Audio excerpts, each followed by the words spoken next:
Stop for a second and look at your cat. Go on. They're probably lying somewhere in this room, curled up, eyes half closed, looking completely, perfectly fine. Now let me ask you something. When was the last time you actually took them to a vet? Not because something was wrong, just to check. Because here's what keeps me up at night. Fewer than half the cats in North America see a veterinarian in a given year, and the number one reason is a single sentence that owners say to me over and over. My cat looks okay. And they're right. The cat does look okay. Cats always look okay. That's the whole problem. Your cat is hardwired at a genetic level to hide pain from you, to sit there purring on your lap with a body that is quietly falling apart. So look at them again. Are you actually sure? Hi everyone, I'm Leo Bennett, your local cat vet. A dog in pain will whine, limp, and beg you for help. A cat in pain will look you dead in the eye and pretend nothing is happening. Today, I'm going to become your translator. 6 signs your cat is sick that almost every owner explains away, what each one really means, and exactly what to do. And the last one is the one that scares me most, because most owners find it comforting.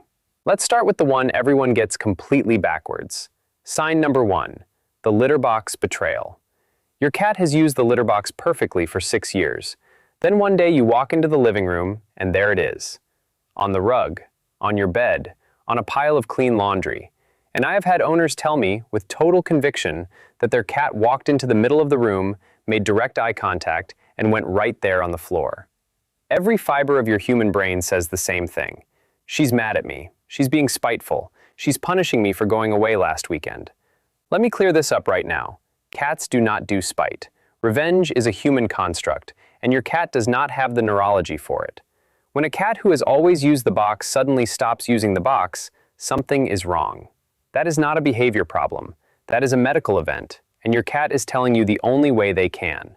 It could be a urinary tract issue, it could be pain, it could be an old age disease making them drink and urinate more than they can hold. And that eye contact your cat made? That was not defiance. That was communication. That was the loudest, most desperate signal a cat has available to them, and they used it on you because you're the one who can do something. The correct way. Do not scold them, do not rub their nose in it, do not buy a different litter and hope. Clean it up without a word and call your vet. The good news, and there is good news here, is that this is one of the most fixable signs on this entire list. There is a reason for it, and chances are your vet can fix it. But only if you stop reading it as an insult and start reading it as a symptom. Sign number 2, the cat who suddenly became mean. You reach down to stroke your cat like you have every day for years, and they snap at you. They swat, they stalk off and refuse to be touched. They've become snappy, untouchable, unpredictable. And the story owners tell themselves is that the cat's personality changed. He's just gotten grumpy in his old age. She's always been a bit of a diva. Here's what I need you to hear. A cat who has suddenly become aggressive is almost never a mean cat. A cat who has suddenly become aggressive is usually a cat in chronic pain. Think about what chronic pain does to a human being. A toothache that never stops. A back that hurts every time you move. Arthritis grinding in your joints all day, every day. You would be short-tempered too. You would not want to be touched either. And that is exactly what is happening inside your cat. A rotten tooth. Sore arthritic joints. A bellyache that has been running for weeks. Badly matted fur pulling on the skin underneath every time they move. Any one of those turns a sweet cat into a cranky, bitey, untouchable cat. And the cat is not being difficult. The cat is defending a body that hurts. Real-world example. The owner who tells me their 15-year-old cat has just become mean and doesn't like being picked up anymore. So we look. And the cat has arthritis so advanced that lifting them under the ribs is genuinely agonizing. That cat was not mean. That cat was being hurt every single time someone showed them affection. The correct way. Stop labeling it as personality and start treating it as pain. A sudden shift toward aggression, biting, or being untouchable in a cat that used to be gentle gets a vet visit, not a behaviorist. Pain has a source. Sources can be found. And more often than not, they can be fixed. Sign number 3. The vomiting you've decided is normal. This one, I need everyone to actually listen to because it is the single most common thing I hear in my exam room, and it is the single most dangerous assumption on this list. Owners tell me, casually, almost proudly, "Oh, she's always been a vomiter. She's just got a sensitive stomach. She's been doing that her whole life." So, let's be very precise. If your cat vomits once or twice a year, that is almost certainly nothing. A hairball, ate too fast. Fine. But if your cat is vomiting once a week, every week, for years, and you have quietly filed that under normal, it is not normal. It is common, and common is not the same as normal, and that difference is the entire point of this video. Chronic vomiting means something is wrong in that cat's body. It might be a food intolerance. It might be inflammatory bowel disease. Neither of those is a death sentence, and both are manageable. But here is why I will not let this one go. Chronic low-grade inflammation in a cat's gut, running for years and years, untreated, can convert into cancer later in life. Years of you saying that's just how she is, while something entirely fixable slowly becomes something that isn't. The correct way. Get a number. Not a feeling, a number. Open your phone right now and write down how many times your cat threw up in the last month. If the answer is more than about once, that is a conversation with your vet, and it is a conversation worth having early, because when you find out why they're vomiting, you can usually treat it. Please stop accepting vomiting as your cat's personality. Sign number 4, the bowl you stopped checking. Your cat stops eating, or, far more likely, they don't stop eating, they just eat slightly less. A little less enthusiasm, a bit left in the bowl. And in a house with 2 cats, or 3, or a bowl you top up every couple of days without ever actually watching anyone eat from it, you may not notice for weeks. Owners think of appetite loss as a dramatic thing. A cat who refuses food entirely is almost never that. In real life, appetite loss creeps. And it matters enormously because poor appetite is a feature of nearly every one of the big old cat diseases. Kidney disease, hypertension, the slow, quiet conditions that indoor cats accumulate as they age. The cat feels rotten, so the cat eats less. And eating less is often the very first thing that changes. Not a dramatic collapse, just a bowl that's a bit fuller than it used to be.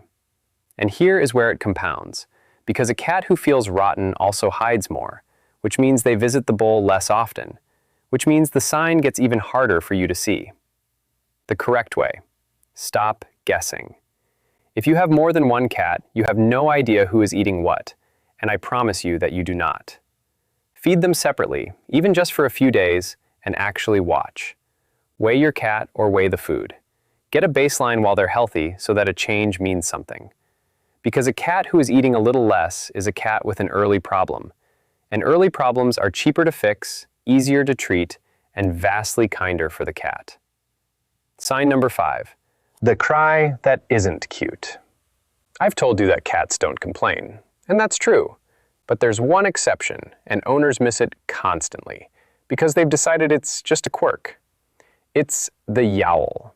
Not a meow, not a chirp, not the talkative cat who narrates your entire morning. I'm talking about a loud, drawn-out, insistent, genuinely annoying cry, often at night, often in an older cat, often from a cat who never used to do it. And the story owners tell is always the same. Oh, he's just chatty. She's just being dramatic. He wants attention. Now, I'll be honest with you, because I'd rather be honest than dramatic. Yowling is not a specific sign. A cat can yowl because they're in heat. A cat can yowl because there's another cat outside the window making a fuss. That's real, and I'm not going to pretend otherwise. But a yowl can also mean discomfort. It can mean pain. It can mean constipation. And in an older cat, a new, insistent nighttime yowl can mean something is changing in their head. What matters is not the sound. What matters is the change. A cat who has always been vocal, being vocal, is a cat. A quiet cat who suddenly starts yowling night after night is a cat whose world has changed, and you need to find out why. The correct way. Track it. When does it happen? How often? And did it start recently? A quiet cat who becomes a loud cat is not developing a personality. They are reporting something. And finally, sign number 6, the one I told you about at the start, and the one owners find comforting, which is exactly why it's so dangerous. Your cat starts spending time somewhere new. Under the couch, in the back of the closet, behind the water heater, somewhere dark, somewhere tight, somewhere they never used to bother with. And here's how owners describe this to me, almost word for word. He's just gotten more independent lately. She's found a new favorite napping spot. He's mellowing out in his old age. So let me tell you what hiding actually is. Cats live socially, but they hunt alone. They are not pack animals. They evolved without anyone coming to help them, which means they never developed the instinct to ask. And they are not top of the food chain. They are the middle. A cat that looks weak out in the world is a cat that gets taken by something bigger. So when a cat feels genuinely awful, when they have a fever, when something inside them has gone badly wrong, their instinct is not to seek comfort. Their instinct is to disappear. An outdoor cat will crawl under a porch. Your indoor cat will crawl into a closet. And they will sit there, in the dark, waiting to either get better or die. That is not independence. That is not mellowing. That is a survival reflex. And it is the reason a cat can be seriously ill for weeks in your own home, while you tell yourself they seem fine. Now, I want to be careful with you here because cats are also just weird, and a cat who naps in a new spot for an afternoon is a cat, not an emergency. Do not panic every time your cat sits under a chair. What you're watching for is a pattern. More hiding, new hiding, withdrawn, unavailable, and disappearing for long stretches from a cat who used to be around. The correct way. Notice it early and notice it on purpose, because a cat who is trying this hard to be invisible is not going to help you. This is why yearly checkups exist, and why cats over the age of about 10 or 11 should be seen twice a year. Blood work, urine testing, blood pressure. Because we can find those quiet old cat diseases long before you'd ever see them at home. And the earlier we find them, the more effective the treatment is, the cheaper the treatment is, and the better your cat's life is for the rest of it. If you take away one thing from this video, let it be this. Your cat is not being difficult. Your cat is not being spiteful. Your cat is not being mean. They are a solitary predator running software written millions of years before you existed. Software that says, under no circumstances, let anyone see that you are hurt. They are hiding it from you because they are built to hide it from everyone. So it falls to you, not to panic, not to rush them to the emergency room every time they sneeze, but to actually pay attention, to notice the bowl, the box, the spot they've started sleeping in, the sound they've started making. That is the whole job. And the fact that you watched all the way to the end of this video tells me your cat picked the right person. So tell me in the comments, which of these 6 signs did your cat show, and how long did it take you to spot it? I read them, and someone else will read yours and get their cat in early because of it. Hit like, subscribe, and send this to a cat owner who says their cat has always been a vomiter. I'm Leo Bennett. Thank you for making the world a safer place for your pets.